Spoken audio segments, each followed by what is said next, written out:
नमस्कार दोस्तों, आपका अपने चैनल मनोज गुप्ता अकेडमी में आपका स्वागत है। दोस्तों, आज हम लोग कक्षा 10वीं के गणित भाग 1 में प्रश्न संग्रह 5.1 का जो बेसिक पार्ट है वो करने वाले हैं। सो फ्रेंड्स, अभी तक आप लोगों ने इस चैनल को सब्सक्राइब नहीं किया तो प्लीज सब्सक्राइब और चैनल लाइक कीजिए और अपने फ्रेंड्स के साथ शेयर कीजिए। दोस्तों, बाकी विषय के भी प्रश्न उत्तर के वीडियो बना करके अपलोड किया गया है, उसका लिंक आपको डिस्क्रिप्शन बॉक्स में दिया गया, आप लोग वहां पर जाकर के देख सकते हैं। तो आइए अब हम लोग चालू करते हैं प्रश्न संग्रह 5.1 का बेसिक पार्ट। ये है पार्ट 5 संभाव्यता। इसमें हम लोग क्या सीखने वाले हैं? संभाव्यता का परिचय, नमूना, अवकाश व घटना, यादृच्छिक प्रयोग व फल और घटना की संभाव्यता। ये सब हम लोग यहाँ पे इस पाठ में सीखेंगे। तो देखते हैं यहाँ पे क्या क्या दिया गया है। आओ चर्चा करें। मतलब यहाँ पे एक अध्यापक है, टीचर है और बच्चे हैं, उन लोग क्या चर्चा कर रहे हैं देखते हैं।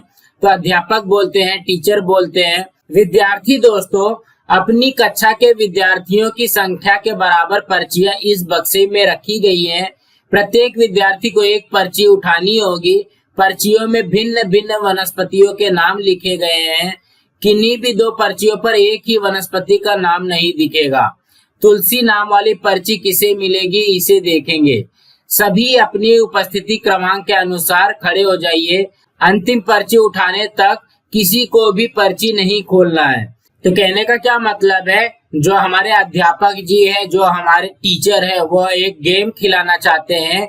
उस गेम में क्या है कि बहुत सारी पर्चियां बना करके रखी गई है। हर एक पर्ची पे वनस्पतियों के नाम लिखे गए हैं। उनमें से यहाँ पे एक पर्ची पे एक वनस्पति का नाम लिखा गया है, तुलसी। तो वो कौन सी पर्ची पे है ये तो किसी को नहीं पता है। तो सबको बारी बारी से एक एक पर्ची उठानी है।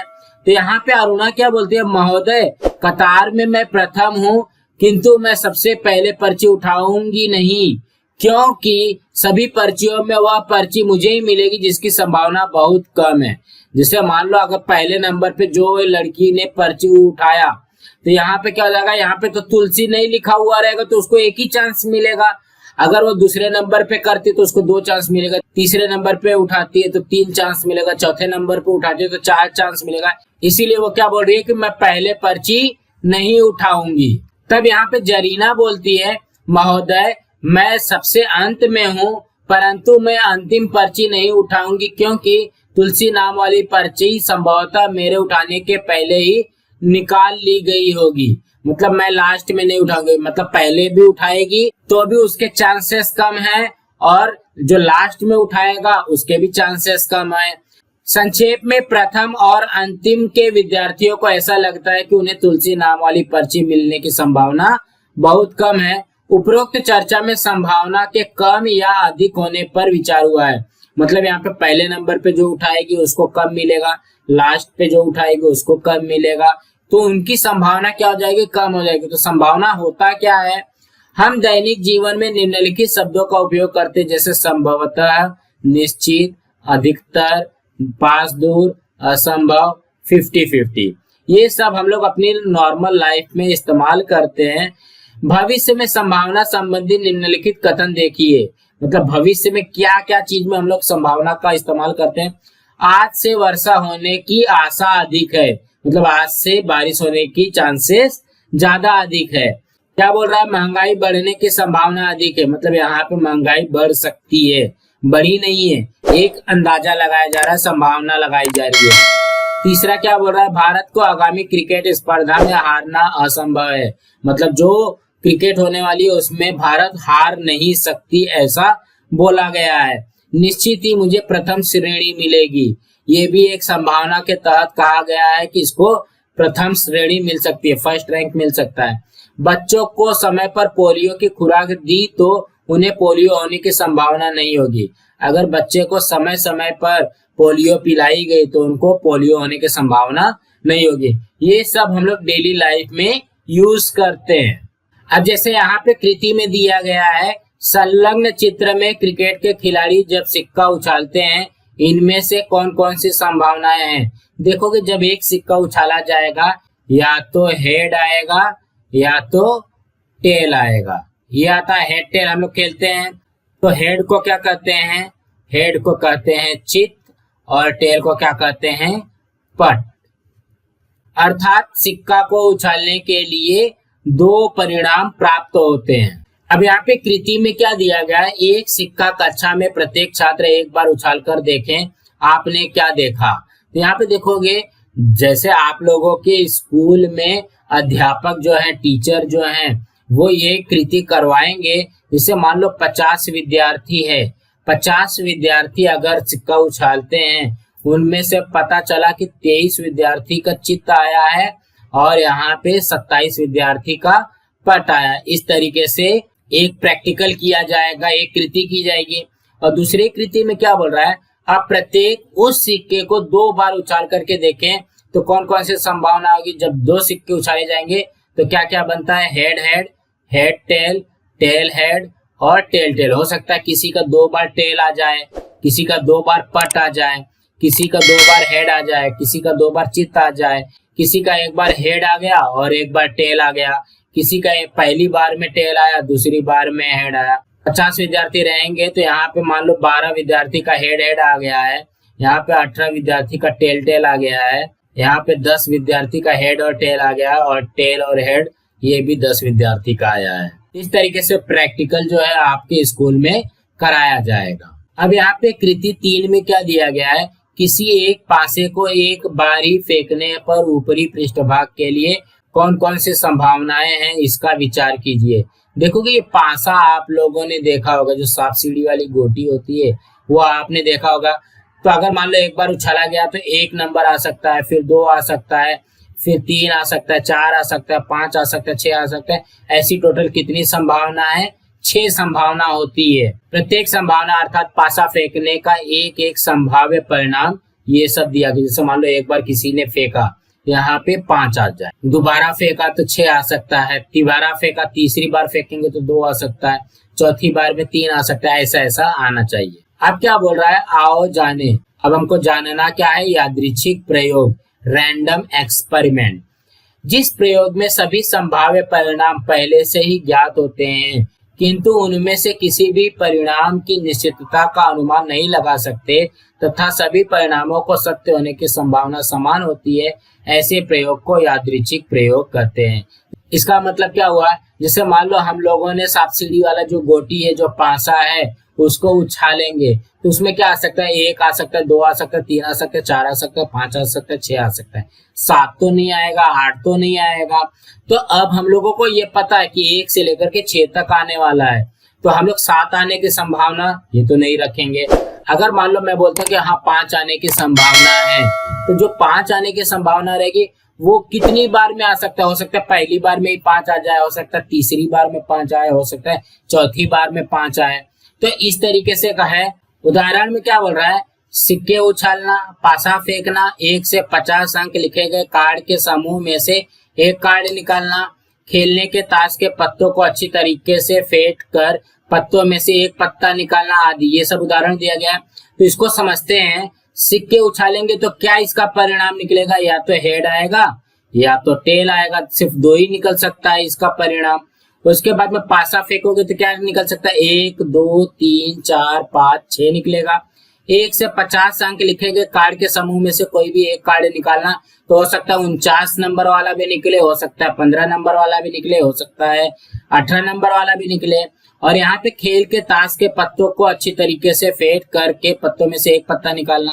तो यहाँ पे देखोगे जब खेल के ताश के पत्ते में कितना पत्ता होता है, 52 पत्ता होता है ना, 52 पत्ते में से कोई भी एक पत्ता निकल सकता है, यही दिया गया है यहाँ पे। इसी को क्या कहते हैं, इसी को कहते हैं आउटकम या फल। तो यादृच्छिक प्रयोग के परिणाम को फल कहते हैं। जैसे उदाहरण नंबर 1 के उत्तर में आपको दिया गया है, एक सिक्का उछालना। इस यादृच्छिक प्रयोग के 2 ही फल हैं, पहला चित्त या हेड, दूसरा पट या टेल, यही 2 परिणाम निकलेगा। दूसरे में क्या दिया गया है, एक पासा फेंकना। इस यादृच्छिक प्रयोग में 6 पृष्ठभागों पर रहने वाले बिंदुओं की संख्या से 6 फल संभव है, या तो 1 बिंदु निकलेगी, या 2 बिंदु, 3 बिंदु, 4 बिंदु, 5 बिंदु या 6 बिंदु।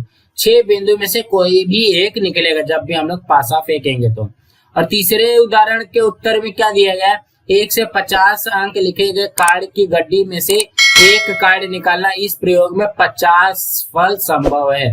तो कहने का क्या मतलब है, 1 भी आ सकता है, 3 भी आ सकता है, 9 भी आ सकता है, कुछ भी आ सकता है। और जो चौथा दिया गया है, खेल के पत्तों को अच्छी तरह से फेंट कर ताश के पत्तों की गड्डी में से एक ताश का पत्ता खींचना। इस यादृच्छिक प्रयोग में 52 पत्ते होते हैं, जिसे निम्नलिखित प्रकार से दर्शाया गया है। देखो कुल 52 पत्ते होते हैं। 52 में 26 लाल पत्ते होते हैं और 26 काले पत्ते होते हैं। और जो 26 लाल पत्ते होते हैं उसमें 13 पान, 13 ईंट होती है। और जो 26 काले पत्ते होते हैं उसमें 13 चीड़ी और 13 हुकुम होते हैं। इस तरीके से 13 13 13 13 13 चौक 52 पत्ते टोटल होते हैं। पत्तों के पैकेट में ईंट, पान, चीड़ी और हुकुम ऐसे 4 समूह होते हैं। प्रत्येक समूह में राजा, रानी, गुलाम तथा 10 9 8 7 6 5 4 3 2 और यहाँ पे इक्का ऐसे 13 पत्ते होते हैं। मतलब जो 13 पत्तों का समूह होता है उसमें क्या होता है, के क्यू जे 10 9 8 7 6 5 4 3 2 और इक्का, ये वाला इक्का ए। इस तरीके से ये कितना है, ये एक जोड़ी हो गई, ये सिर्फ चीड़ी का हो गया।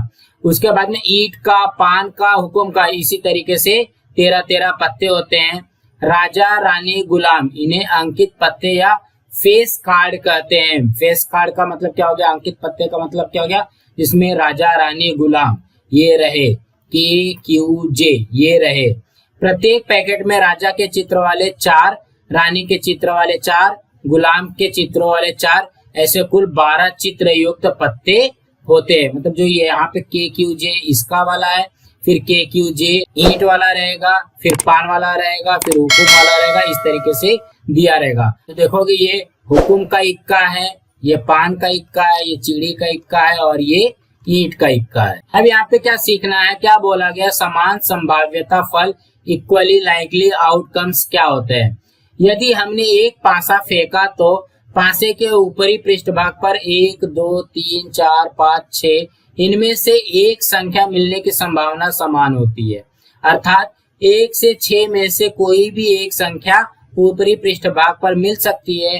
तथापि यदि पासा ऐसा हो जिसमें ऊपरी पृष्ठभाग पर कोई विशिष्ट अंक बार बार आता हो तो पासा असंतुलित या बायस्ड होता है। इस स्थिति में फल समान संभाव्य नहीं होते हैं। तो कहने का क्या मतलब है, जो भी हमारा सांप सीढ़ी वाली जो गोटी है उसको जब भी हम लोग उछालते हैं तो 1 2 3 4 5 6 इस तरीके से आता है। अगर सपोज कर लो कि बार बार उछालने पे सिर्फ 2 ही आते जा रहा है, आते जा रहा है, आते जा रहा है, तो इसका मतलब क्या हो गया, हमारा पासा खराब है, या बोला जा सकता है पासा असंतुलित है। इसमें आगे यादृच्छिक प्रयोग में उपयोग किए गए मुद्दे संतुलित है ऐसा हम मानने वाले हैं। मतलब जो हम लोग यादृच्छिक प्रयोग करने वाले हैं ऐसा हम लोग नहीं बोल सकते कि हाँ इसका जो पासा है खराब है। हम लोग ये सोच करके चलेंगे कि इसका जो पासा है सही है। दिए गए फलों में से कोई भी फल प्राधान्य क्रम से न मिले या सभी फलों की संभावना समान हो तो उस फल को समसंभाव्यता फल कहते हैं। उदाहरण, यदि हमने एक सिक्का उछाला तो चित्त या पट प्राप्त होने की संभावना है। वैसे ही 1 से 6 अंक विभिन्न पृष्ठों पर हो, ऐसा पासा फेंकने पर उनमें से कोई भी एक अंक ऊपरी पृष्ठ पर प्राप्त होने वाली संभावना की जांच करें। यहाँ सभी फल समान संभावना वाले हैं। तो कहने का क्या मतलब है, अगर हम लोग कोई भी एक सिक्का उछालते हैं तो उसमें क्या आता है, या तो चिट आएगा या तो पट आएगा ना। उसी तरीके से अगर हम लोग कोई पासा फेंकते हैं, सांप सीढ़ी वाली गोटी फेंकते हैं, तो 1 से 6 अंक के बीच में कोई भी आ सकता है। यहाँ सभी फल समान संभावना दर्शाते हैं। सो दोस्तों आज हमारा यहाँ पे बेसिक पार्ट कंप्लीट हुआ। दोस्तों अगली वीडियो में हम लोग प्रश्न संग्रह 5.1 करेंगे। दोस्तों आप लोगों को ये वीडियो कैसा लगा आप लोग कमेंट बॉक्स में जरूर लिख करके बताइए, और इस वीडियो को ज्यादा से ज्यादा लाइक कीजिए, अपने फ्रेंड्स के साथ शेयर कीजिए ताकि उनको भी प्रश्न संग्रह 5.1 का बेसिक पार्ट मिल सके, और इस चैनल को सब्सक्राइब कीजिए। नमस्कार दोस्तों।